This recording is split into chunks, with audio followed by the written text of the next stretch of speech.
I made my way down the corridor to another door, which led outside.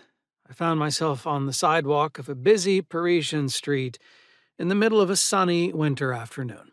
Putting my hands in my coat pockets, I walked down the block to the nearest bar. "Whiskey, Glengoyne, si vous l'avez," I ordered. The bartender pulled a dusty bottle off the shelf and began to pour without a word. Several drams of scotch later, I had finally started to calm down when a man sat down at the bar next to me. He looked to be in his mid-60s, with silver hair down to his shoulders and a neatly trimmed beard. He smiled at me. I just raised an eyebrow. "So," the newcomer said in a soft Ulster brogue, much like my own, "I hear the tribunal went well.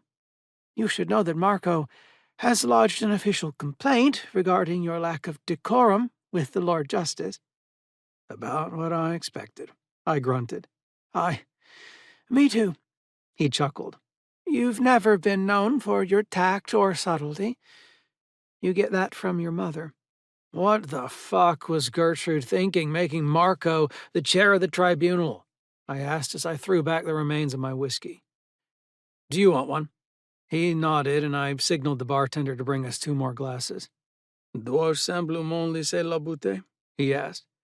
I nodded, and he set the bottle down in front of me, with a new glass for my companion.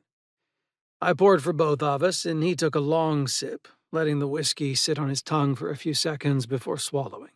"Ah, that's good stuff. You've always had good taste in whiskey, Thomas." He paused, savoring the light burn before continuing. "Anyway, the Lord Justice made Marco the chair because everyone knows Adeze is already on your side, and Vishruth is inclined toward autonomy in general, at least for the first rank. Marco is the only one on that tribunal your accusers see as representing their interests, and thus it was important that he be the chair, or any potential finding in your favor would automatically be considered suspect, especially given your relationship to the king and the Lord Marshal." I grunted. "That's why you're the politician and I'm not," I said. "Indeed." He laughed. "Anyway, I don't think the tribunal will find against you. Your mother is currently testifying to the events of the night you killed this Johannes fellow, Janus, I mean.